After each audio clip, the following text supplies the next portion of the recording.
How do people end up in a cult? And what does it take to break free? Welcome to Good Talk with Tiffany Santana, where we have good talk with great people who help us live our best lives. On this episode, I sit down with Edwin Harris, author of From the Cult to the Pulpit. As a child, he was brainwashed, beaten on a whipping block in a religious building, and torn away from his mother. Yet, his story didn't end there. In this episode, you'll hear how Edwin went from trauma to transformation, from oppression to freedom, and from silence to shepherding others. His journey will challenge how you see faith, resilience, and healing. This is one of those talks that might just shift your perspective forever. Make sure to subscribe, like, share, comment, and don't forget to check the show notes to download this episode's Good Talk Takeaway Guide. Buckle up for this one, y'all. Welcome, Edwin Harris. It is such a pleasure to have you with me. I want to tell you first, before we get started, that you are one of my favorite humans on the planet. So I'm so excited about our talk and so glad that you're here with us.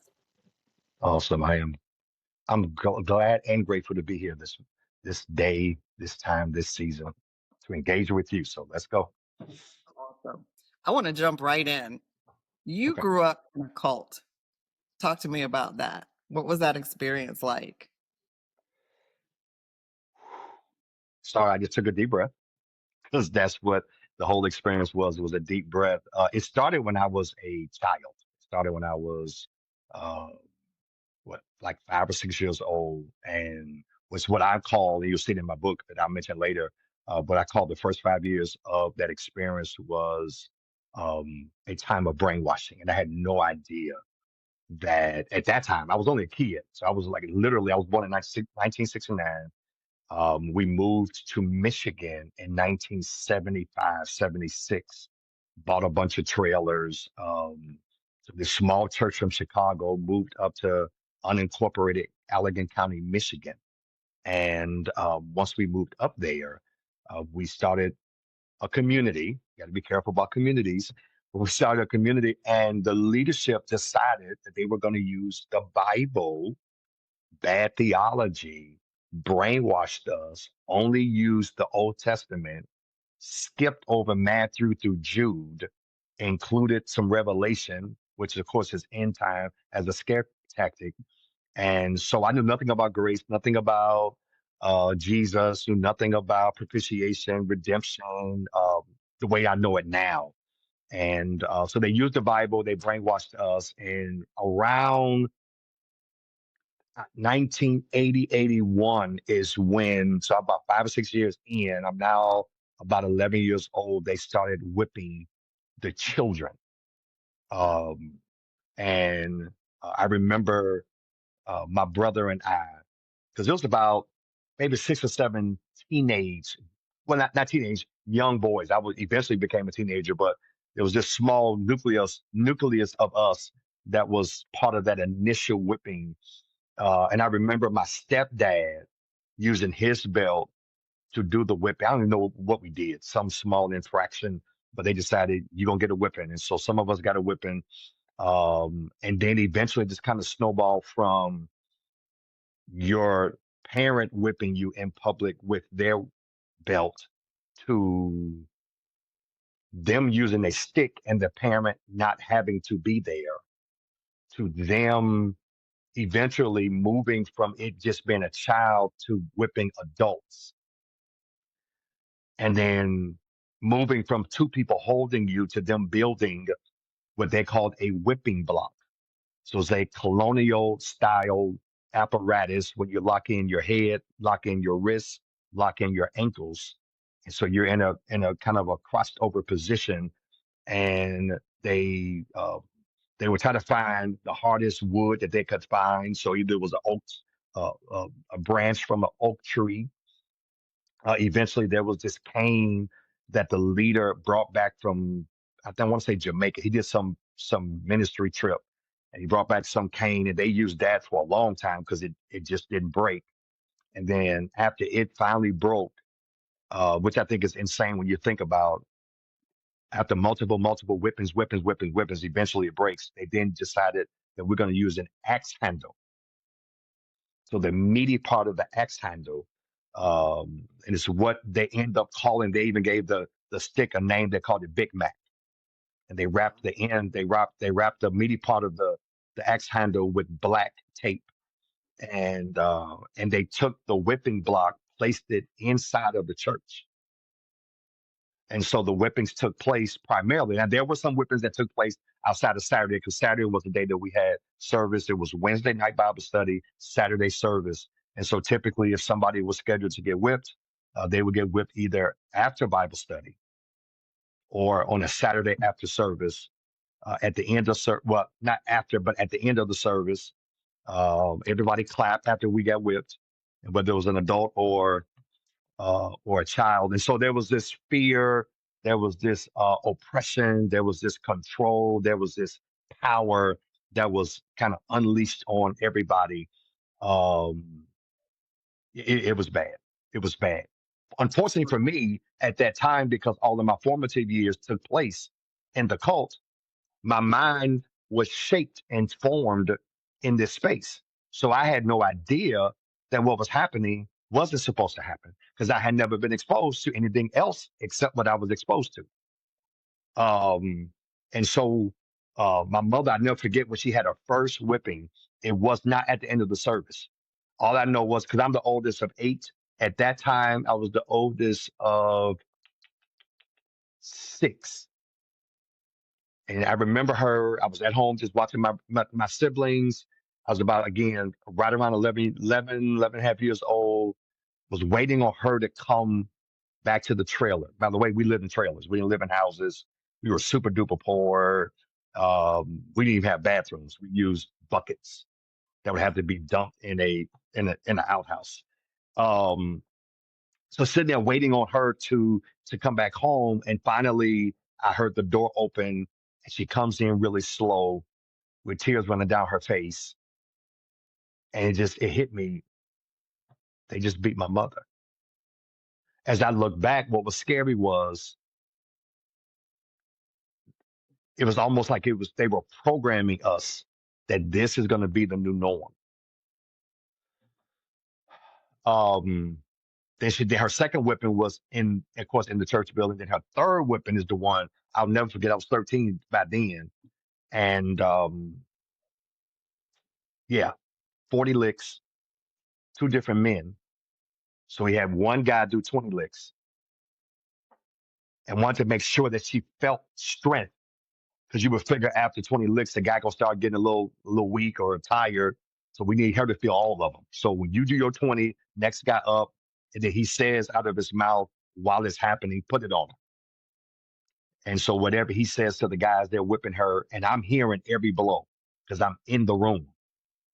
And so something in the pit of my heart said, ugh, but my mind had been programmed that Hmm. what was happening was supposed to happen. I So watched her what when is she that? was Sorry. go Go down. ahead. No, no, I was going What? to add. I remember at this. She was pregnant Oh wow. with my brother. Um, I think I was right around 12 or so. So they didn't want to whip her, but they did make her dig a hole from 6 in the morning till 6 at night, and the hole was 6 feet wide, 6 feet deep, all around the number six, because the six was the devil's number. And it Wow. rained all day that day, and I could not help my mother. What does that do to a child that's 6 or 8 or 11 or 13? Like, I know you said that you had been through a series of brainwashing, but in retrospect, how do you think that impacted you as a child? Because it wasn't any semblance of a normal childhood, it seems like. Well, no. So we didn't have any kind of, the only thing we probably had that was halfway normal was on the premises, they being the leaders. I just want to give you a visual. So Got all of these trailers. They kind of lined up.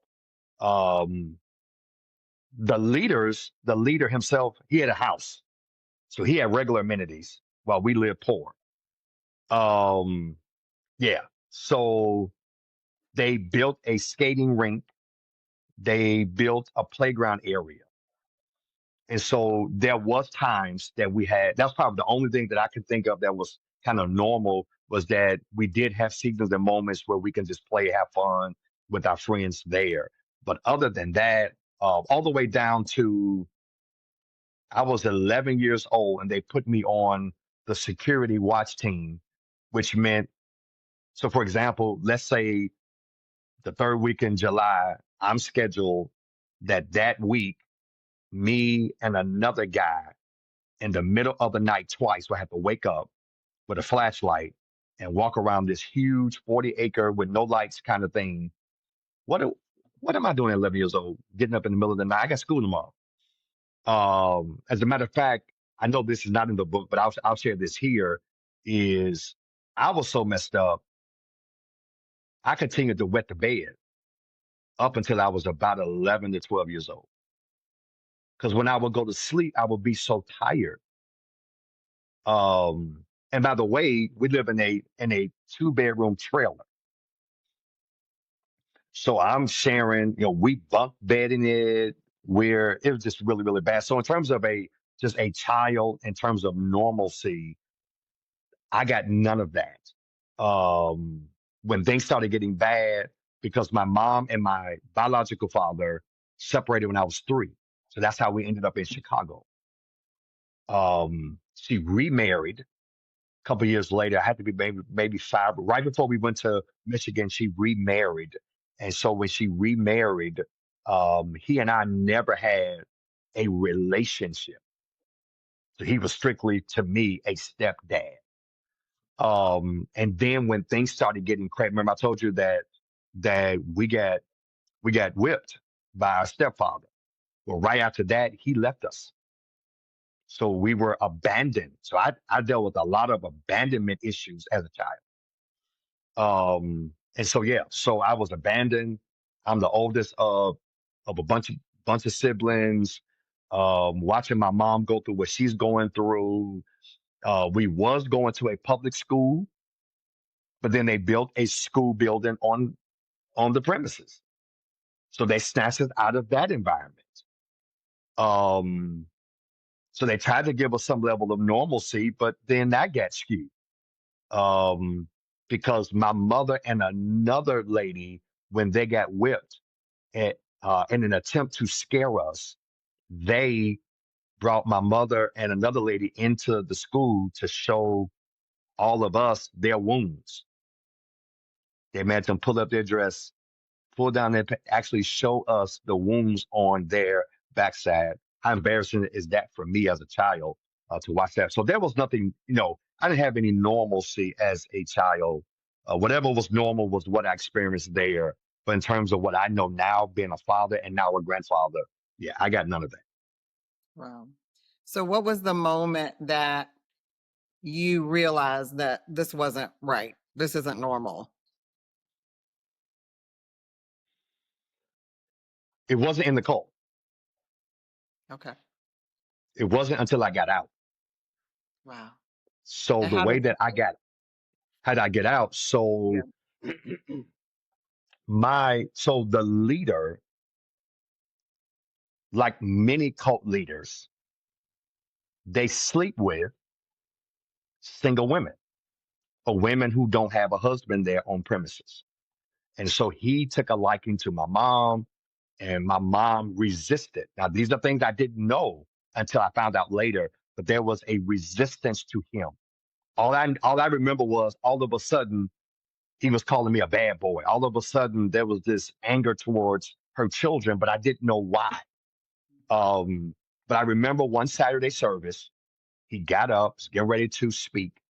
He started crying, and he made this announcement that my mother, that he was kicking her out. She had to leave. And uh, they told the guys, take her and her kids, um, put her in a station wagon, Now, mind you, I told you at that time it was seven of us. So my brother and I, from my mother's first marriage, we wanted to stay. This is how sick I was. We wanted to stay, and he agreed to let us stay on the camp. But my other five siblings had to leave with my mother. The leaders, got in the car with my mother before they left and made her sign a form or a document that says that my brother and I was the property of, that she was agreeing to leave them there and whatever the case may be. But they had guns when they were doing it. So they actually forced her to do that. So she left. They dropped her off in Chicago. She reconnected with the one who abandoned us, reconnected with my stepdad. Now, mind you, when she left, wasn't no cell phones back then, wasn't no technology back in the early 80s. So I had no clue if I would ever see my mother again. Like I had no clue what next would look like in my world. I was just living day by day.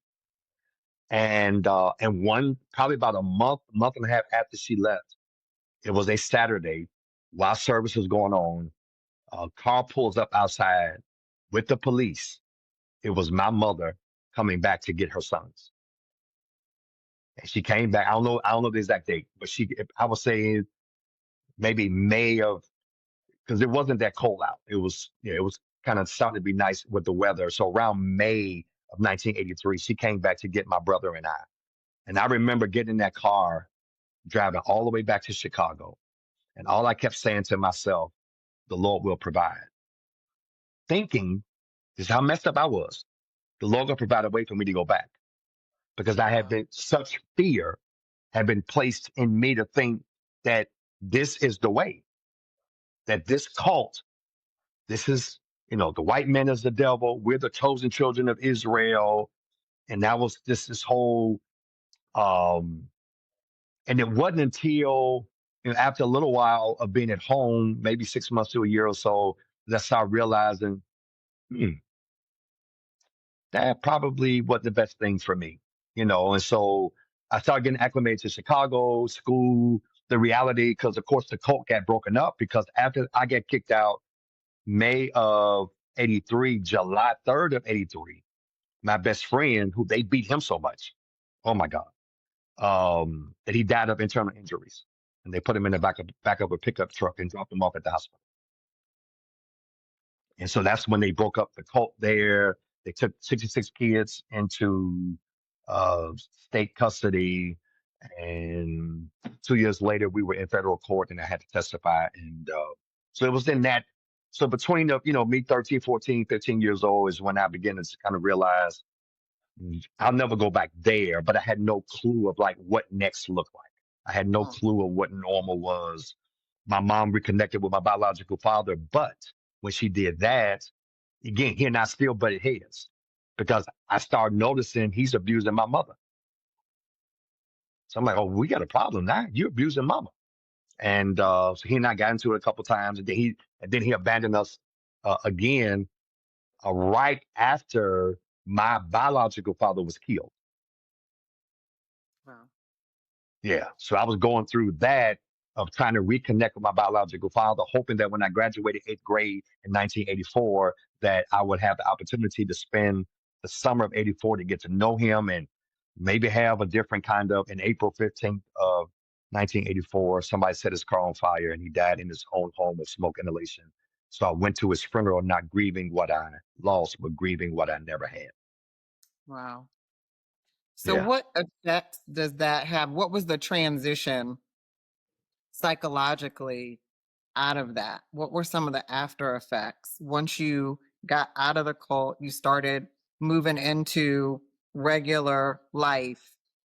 How did that affect you? What were some of the difficulties or challenges you had coming out of that? Um, Now I'm gonna say this, and I mean this. God is His. I can say it now because I understand His.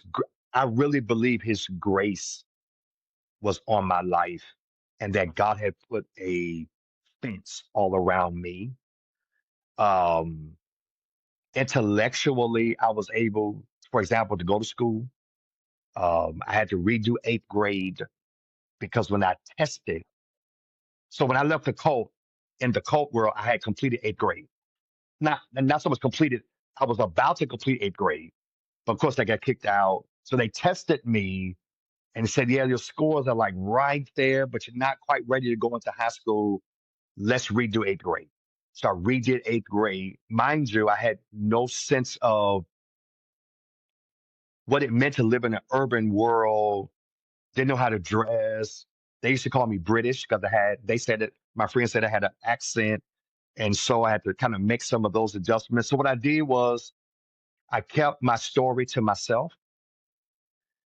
And I had two or three friends. I just tried to um, just be normal as much as I could.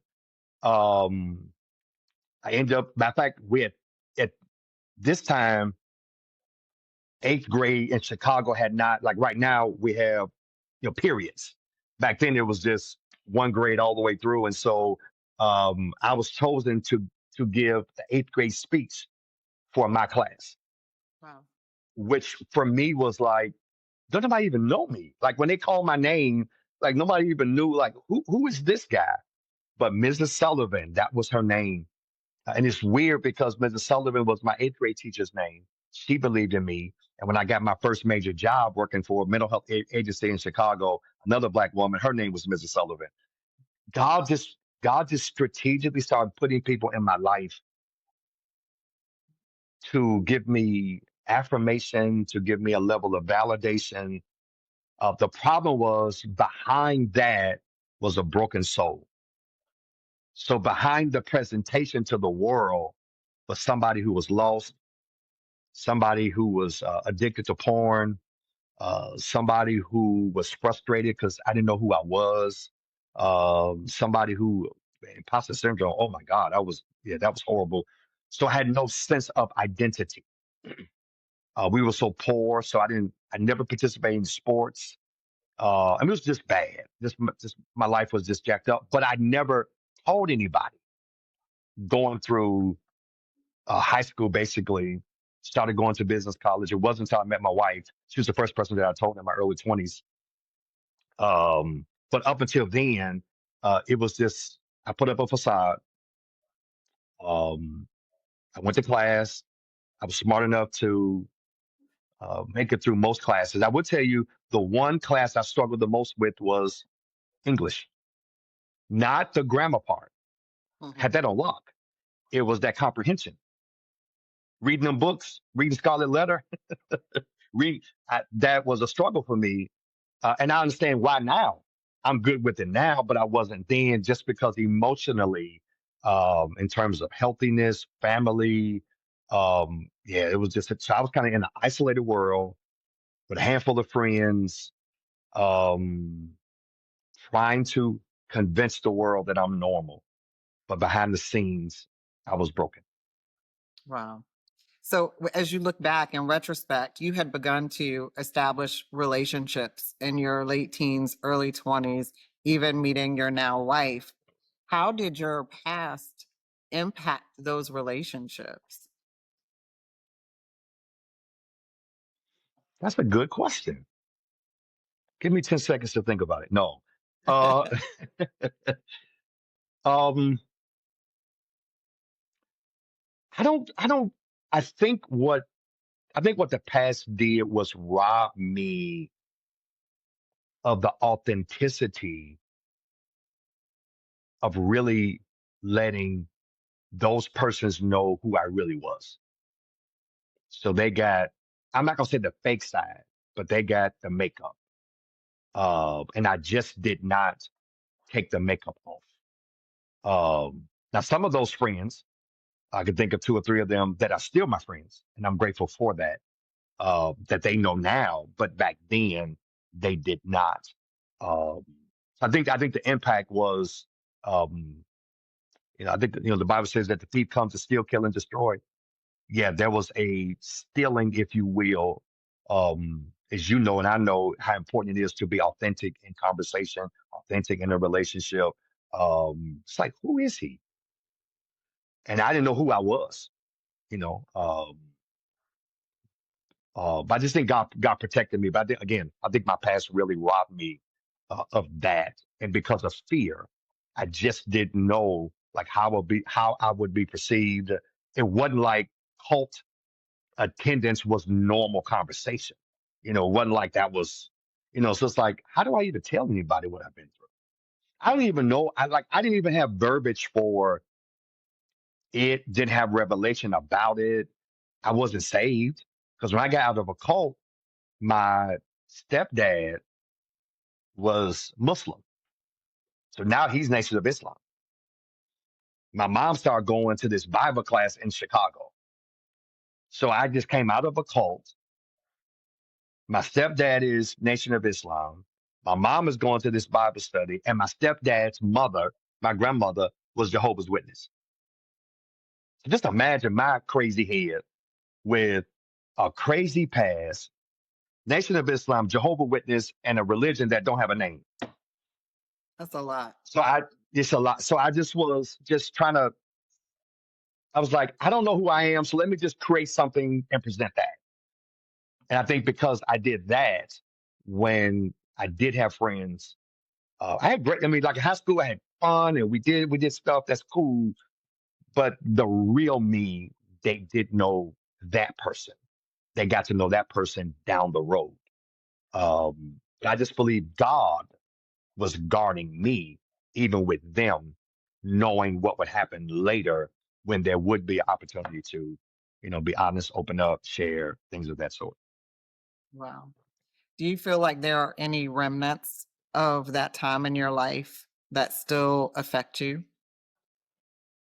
Right now, Hmm. you know what? Not in a bad way. Okay. Yeah, yeah. Remnants of that time. I remember true story. I remember one day my wife and I. So my son, he probably was about two, maybe two or three, and I remember us being in the grocery store.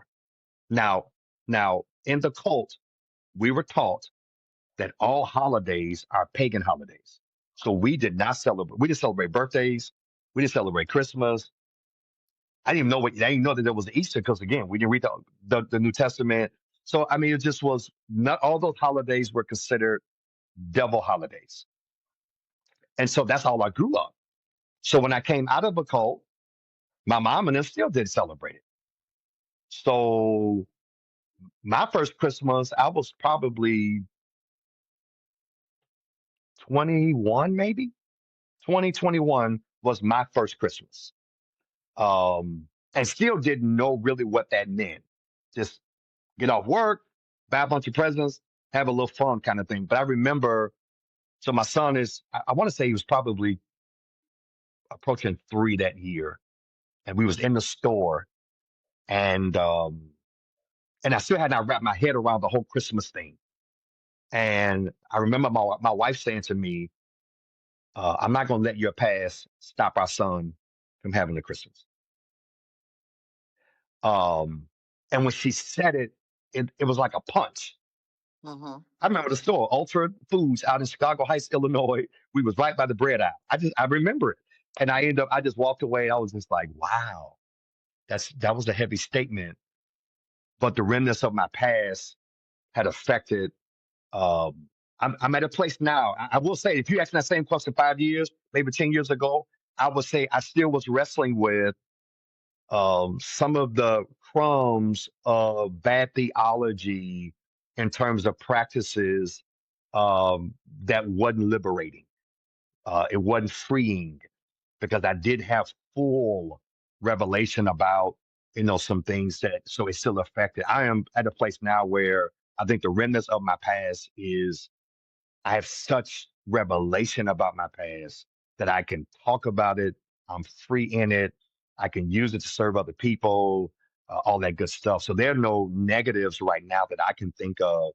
And it's probably because of the people God's placed in my life that I've been able to release that thing, talk about it, testimony all the way out, the whole 9 yards. So as well as counsel and therapy. Um, yeah. That's so good. So now you're a pastor. So how did you get introduced to Jesus? What was that experience like? And even before that, after being in a cult experience, there are some people who they just don't believe in God at all. After coming out of that, it's like, I don't want any parts of organized religion. I don't believe in God. A good and loving God couldn't allow that kind of stuff to happen. This must not be real. So, what made you open to having a relationship with Jesus? And how did that happen? What was that entry point for you?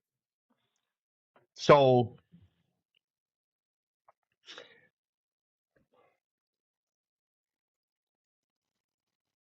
I first told, well, my wife invited me to come here. And let me just premise this by saying 98.9% of people who come out of a cult never go back into organized religion.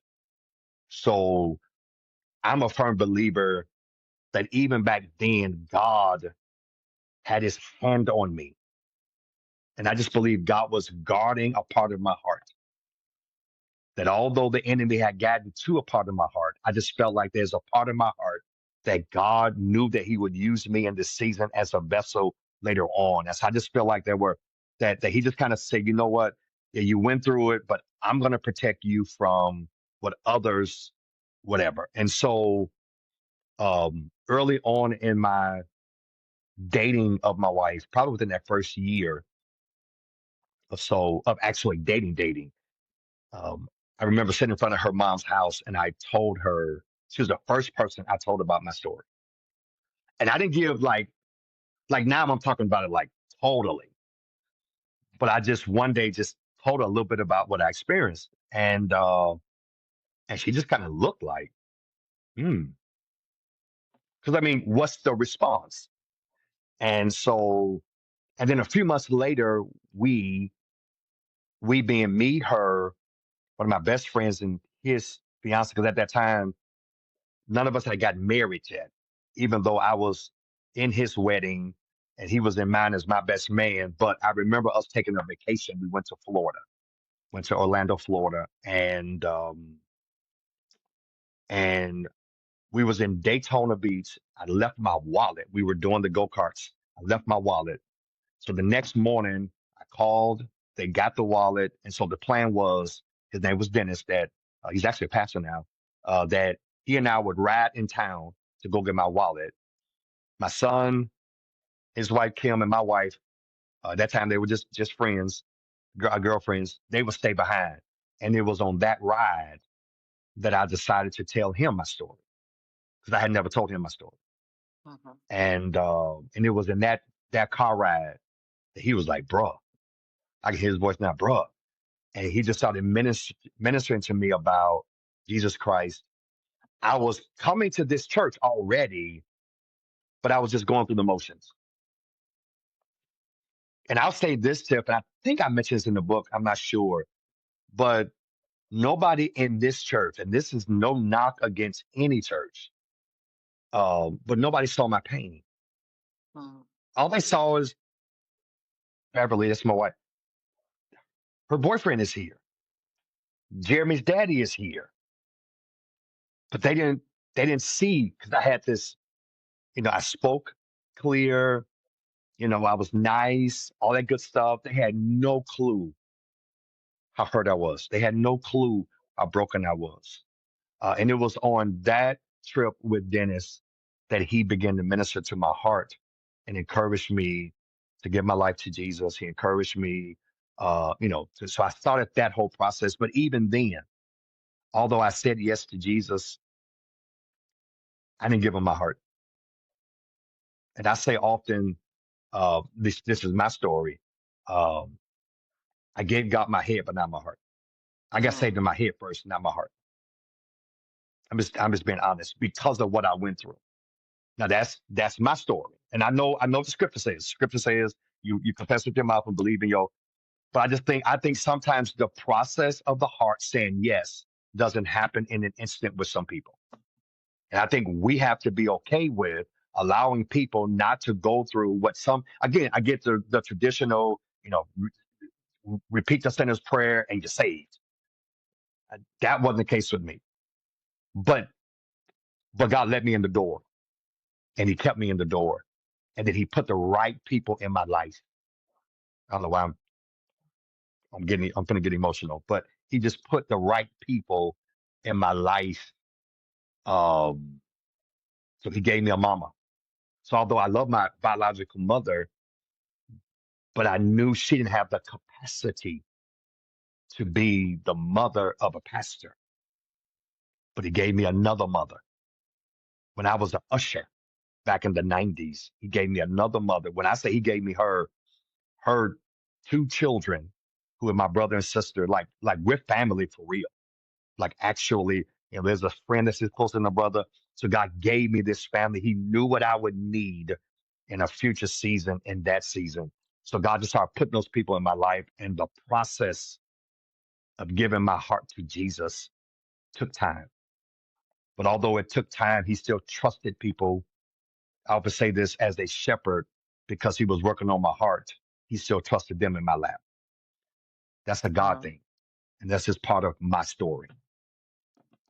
That's so powerful. You said two things I really want to highlight for people Okay. out there who are going through similar struggles. Number one is that sometimes that cultivation of making a confession with your mouth and a belief in your heart is not always instantaneous. I think that is, for some, probably revolutionary, if not, um, what's the word I'm looking for? It's something Revelatory. I don't. it's something that people probably are going to be slow to accept because that's Oh, I not got you. I got you. always the way. Controversial. That's the word I'm looking for. There we go. Okay. Because sometimes we have such a limited, narrow view of each person's experience, even their conversion experience. And so I think you probably freed a lot of people, and maybe you've opened a lot of people's eyes just by having that honest realization that for me, I was in church, I was going through the motions, I said the thing, but my heart hadn't really been open to Jesus. And so I think that's an important distinction to make for people, because I think a lot of people are in that same boat and they're not experiencing the fullness of a relationship because they haven't fully given their heart. The second thing that I love that you said was that you had this community of people, these people that replaced your family of origin, not replaced, but God gave you a supplement to your family of origin, to these kinds of relationships. There's so many people that have parents who just aren't equipped to be the kind of parent that they need, or they don't have siblings, or they have siblings that they have contentious relationships with, and God in his kindness will bring a person that can fill a similar space in your life. And so for people who are discouraged about the fact that they don't have the kind of relationship with their mother or father, or their father's absent or their mother's absent, God will bring those people into your life who will supplement your life in the ways that maybe your biologicals couldn't. So I thank you for sharing that and for highlighting that. Awesome. You you are now a pastor, like I said. How how does your past shape how you shepherd and care for the people who've been entrusted to you? Um, Very good question. It shapes it in a couple ways. One,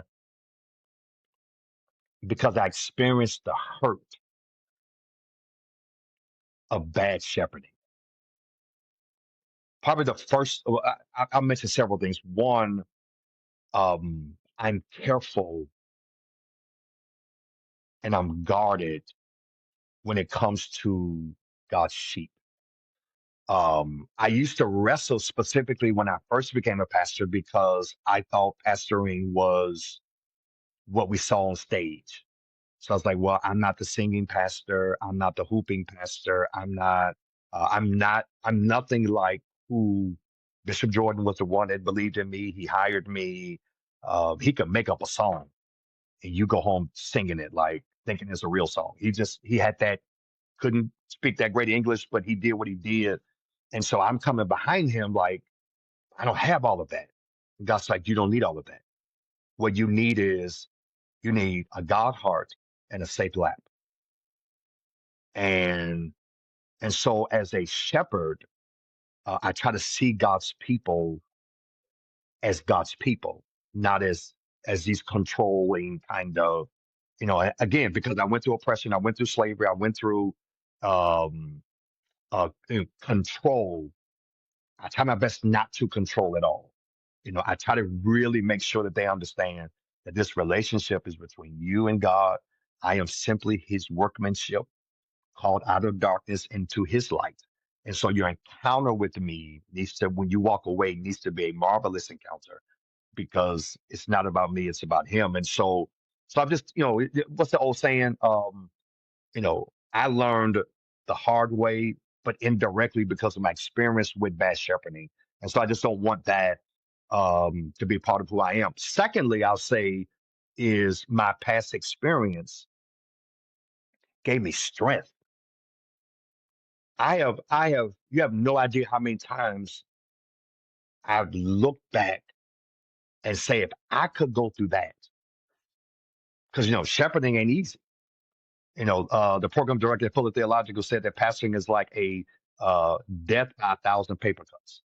We got to deal with the scrutiny, all of the comments. We got to deal with, when we don't do it right, when we don't. It's just so much that come at us, and for me, I had to find like a strength to kind of help me stay grounded. Um, and sometimes I would look back and say, if I could deal with my mother being beat, then I can deal with somebody saying something crazy. If I can deal with having to get up in the middle of the night, 11 years old, and walk and do all, if I could deal with all of that, then I can handle a mortgage of $27,000 a month, which drives me crazy, or I could deal with, just the stuff that I'm dealing with now. And so taking the bad, seasoning it with God's word, and just kind of serving myself differently. The third thing I'll say, and the scripture says, woe unto those who lead my sheep astray. So because I experienced bad theology, and I experienced it at the worst way, because it wasn't just you hiding Jesus from us, but then you're taking practices from the Old Testament and using it in a very dogmatic, self-serving kind of way. I've made it, and sometimes I probably can be a little extra. Is if it's one thing that drives me crazy, is bad theology. If it's one thing that drives me crazy, is because I got this saying here at the church. I was like, where did you get that from? Where did you get that from? That's not Bible. That's not Jesus. That's not Holy Ghost. That's not David, Moses, or Joshua. It's like, where'd you get that from? And so for me, trying to make sure that we share a truth that is liberating, not a truth that's dogmatic and dictating and demonic and demonizing. And so just taking my experience of what I went through there in the area of bad theology, and just kind of using that as, I don't care if it's prayer, if it's teaching, if it's conversation, all the way down to how we handle opinions here at the church. I'm pretty strict. Like, it's okay to have a conversation with people, but when they walk away from you, are you giving them truth? Are you giving them what you want them to have that may not be true? Because I know what that felt like. And they got my best friend killed. They got my mama to have a scar on her. And right now I have a can I be honest right here? Can I just be honest? You can be honest. I've got this, what I call a dent in my butt cheek because of all the whippings I got, Oh, so every time I take a shower, it's a reminder. And so I just take it serious that, the last thing I'll probably say as I'm thinking about it, I'm just grateful that he would entrust his people with me, broken, messed up, addicted. I made some horrible mistakes in my life. That he would entrust their hearts in my presence. That is humbling for me. And so I find myself serving them in such a way, and just being grateful for the opportunity to do what we do, and not do it bad, but try our best to do it where people feel like they're blessed. That's so good. I love that. I want to ask kind of a out of the box, left field kind of question. This is just for my personal information. You officiate a lot of funerals. Okay. First of all, why you? And second of all, do you feel like you have a unique calling to support people who are bereaved? Very good question. And I just had a Zoom 2 days ago with the leader of our grief team. Um, and I met her after her son was shot. He was robbed by his friends and shot and killed. And she's really turned her darkness into purpose, even though she still wrestles with it. And so we were just having a conversation. And I was on a Zoom with somebody from the Justice Advisory Council from here in the Chicagoland area, and was just sharing with him that I don't know what year it was. At some point, I got clear revelation that part of my assignment is to minister to those in the area of grief and bereavement. I think it became crystal clear during COVID. During COVID, the first woman in Illinois that died of COVID, her sister went to St. Mark, and the next week her sister died. Wow. And so, as a pastor, I immediately saw the pain of a family, because at that time they still trying to figure out how we're going to do funerals, what does hospital visits look like, things of that sort. And so I watched her husband release his wife to get into an ambulance, but he could not go. He could only see her through FaceTime. She then died. He could not visit her, and they ended up having to cremate her body. Wow. And I just felt this calling on God then, because we had the space. Our sanctuary seats about 1,400 people. So we had the space. And I just felt like the Lord was telling me, clean the space up. I'm giving you the right team. Make the phone calls to the funeral homes, let them know. Because a lot of pastors won't do funerals, especially for people that's not their members. So I would say out of the 75 to 100 funerals we do a year, I could easily say 75 to 80% of those are not from our church. They're from the community. They're from calls from the funeral home. People who just need a safe place to go, where we are not. And the Lord said to me, "You are not an assembly line. You are a church." And He's given me the heart. So what He said to me was that although we have a big building, so we have the physical capacity to minister to the families, but He's letting me know you don't just have the physical capacity. I gave you the heart capacity to handle some of these egregious situations, some of these, because we did one last week and whoo, we had about 1,200 people in the building. It was really, really, really hard because death exposes stuff in people's lives. And sometimes it shows up in the church. And so I'm having to navigate sometimes fights in the building, not physical fights, but you see tension or ex-wife stuff, all kinds of stuff. He's just giving us the capacity. So we have annual luncheons for families that we serve. We're rolling out in August a new grief coaching program that we're doing for those. You don't have to be a member to be a part. It's just a calling. It's part of my fulfillment. People say, "Man, Pastor, how do you do it, man?" One guy said to me, "Are you scared death gonna jump on you?"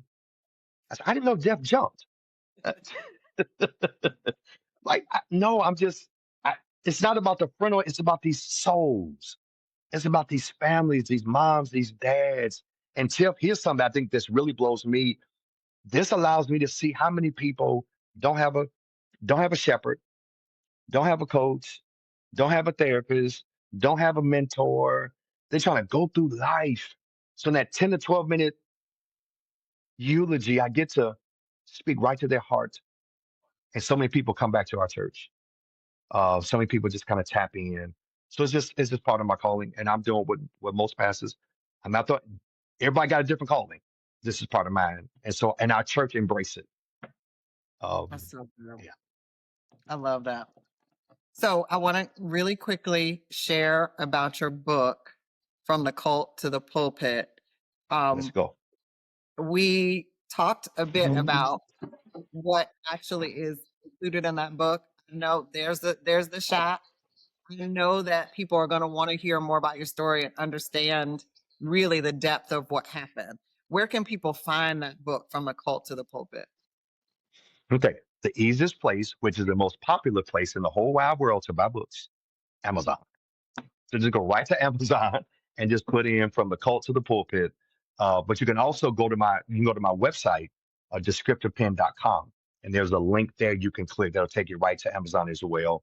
Um, or you can go to my website again, descriptivepen.com, and you can just contact us. And then if you want a signed copy, you can do that right through the website as well, and you can buy directly from me, and I'll sign it for you. But the quickest way is go right to Amazon, put in From the Cult to the Pulpit, it'll pop right up, and you can get your own copy and see the story from me being a little bitty boy to God moving me into his pulpit and to serve his people.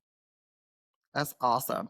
And you mentioned Descriptive Pen as your website. You also have a publishing company. Tell me a little bit Let's about go. that.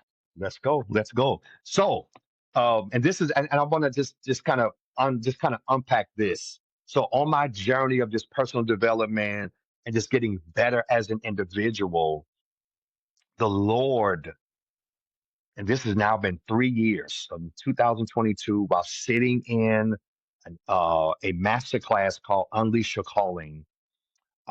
It was there that I simply shared my notes, that my personal notes with this amazing community, and I got so much response back that by the end of that week, the Lord whispered in my ear and said, "I want you to start a business."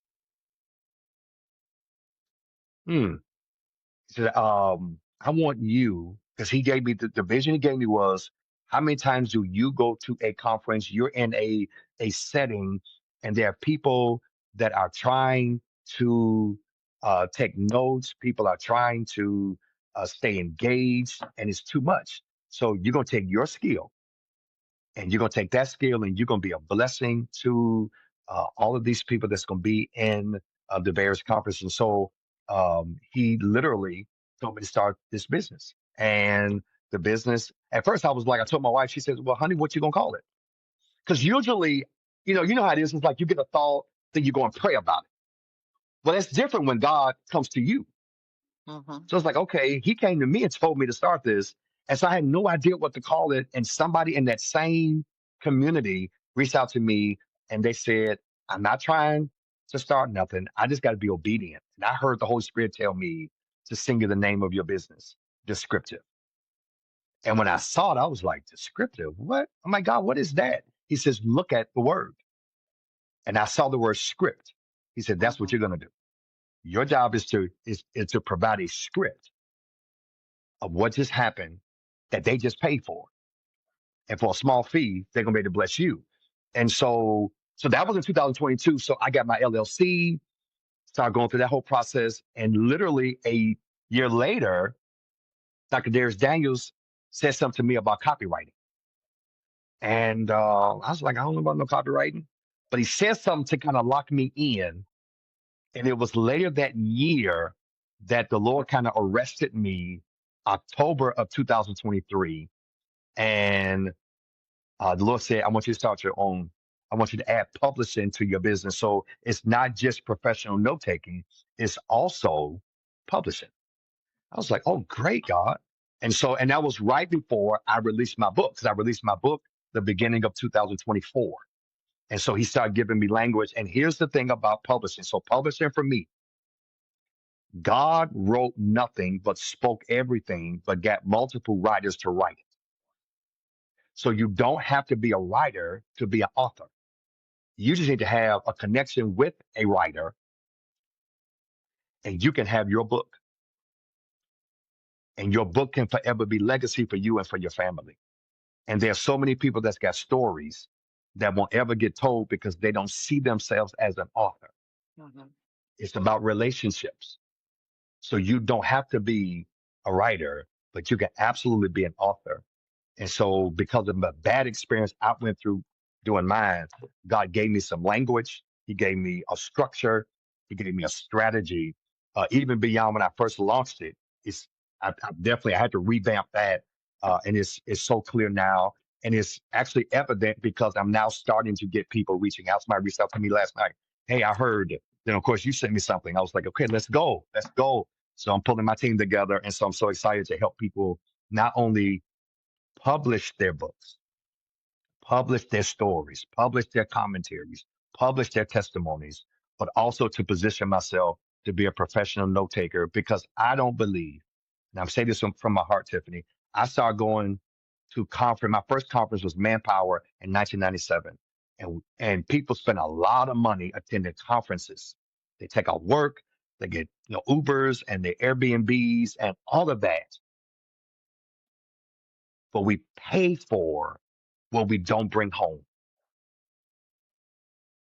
Well, I spent $1,500 and you come home with little pieces of. He says, no, that's where you're gonna come in. So you show up. And so I'm working hard on connecting with the conference hosts and those kinds of individuals so that way we can provide the professional note taking. So that way all of these people who are after information, what good is information if you don't have it? And This so is Descriptive Pen, so publisher, professional note taking, we're gonna make it do what it do. so exciting. All right, we're going to wrap, but I want to close with a final question. Okay. Your story to me is always so beautiful and so reflective of God's love and his grace. And I want you to share with people who maybe have experienced church hurt or who have been disgruntled by the church or who felt disconnected from a true and living God. What advice would you give them? What would you share with them as words of encouragement? Words of encouragement to those who have experienced church hurt. Now, I've experienced church hurt, not just in the cult. I've experienced church hurt in the church I'm in right now. But I am a firm believer, and I think this is what people can do is if you really believe that you are a good person, you got to believe that you're not the only good person around, and that God has positioned people to be around you to help you. In the same way, if you had a bad doctor, you would just simply find because you believe there's got to be a good doctor, there's got to be a good mechanic, it's got to be a good HVAC person, it's got to be a good plumber, it's got to be. Everybody is not bad, but something about the church, the enemy is a liar that he's trying to convince us that the church is the only place that gets the worst rap. It's like, wait a minute, politicians are horrible, but we still vote for them. It's like because we really believe that they're. I just believe when you look in the mirror and you see that and believe that you're a good person. I believe that you got to believe that there are other people also that's there. I mean, that God is placing, and I'm one of them. So my encouragement is I give you my story. I am your not only your encouragement, but I'm also your picture of possibility. That when you hear my story, see my story, read my book, hear my heart, that if God could do it for me, that He can absolutely do it for so many other people. And so God is the God who David said, I sought the Lord. He heard me, and then He delivered me from my fears and my troubles. Anybody that's never been through church hurt, you got to seek God first. And once you seek Him, know that He also hears you. But God is a God that don't just hear you and ignore you. He hears you, but then He moves. He hears you and He goes to work on your behalf. Because the God I serve, He is not only just, He's also loving. And Jesus is the answer to that. So, but I really tell people, yeah, as I tell them my story, I am a picture of possibility that God will bring people out and give them purpose, that they become a picture of possibility to somebody else who is going through hurt. And if God could heal me, that means healing is available. And the God I serve, He got so much healing. But the question is, do you want healing? Mm.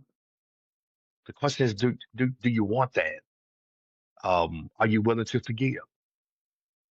So we start had kind of going through some of these other kinds of conversations, but it's got to pause the calls. It's easy to kind of blame God. It's easy to, I'll say this tip. I never got mad with God. Um, I just didn't. My brother was killed when he was 14 back in 1996. I never got angry with God. Did I have a question for God? I did. Like, why me? But because I'm living in purpose, I understand why me. And sometimes God allows us to go through so we can reach back and pull somebody else that's coming through. The problem is so many of us go through and we don't reach back and pull on those who are coming through. So I'm in position to help those who are coming through. So when people come over here that's had church hurt, church this, here's the other thing. I'll close with this. It's like sometimes you think you're going through until you hear somebody else's story and you be like, oh, wait a minute. So when people come and talk to me, I tell them my story. They're like, oh, I didn't go through all that. So then it kind of takes the air out of the room. Just kind of let's calm down, and then we kind of give them some, let's forgive. God is a God of reconciliation and redemption. We start working the tenets of the faith, and really start pulling people in, teaching them how to have boundaries, relational intelligence, and things of that sort. And the beauty of where I'm at right now, certified coach, pastor, shepherd, all of these things EI, Edwin's impact. Every place I go, my job is to make sure I make an impact in somebody's life, impact, intentional movements, purposeful acts, creating transformation. That's just, yeah, that's that's me. This is me all day long. So good. Well, I'm thankful for you. I'm so thankful for the time that we've had together. I know that a lot of people got a lot out of this today, and I'm honored to be able to share time with you. I'm going to invite you back because we have more to talk about. Because at some point, I want to talk about coaching and personal development and how that's affected your life Ooh, also. yes, 'Cause, we're yes. those people. We love that Yeah, right. stuff. That's another hour. Right, right. Another whole hour or more probably about that experience. But thank you so much. God bless you. And I'm praying that you just continue to flourish in your life and in your ministry. Thank you for allowing me to come on. It is my honor to serve in this space and to be connected to you with all and all that God is doing through you. Awesome. Thank you.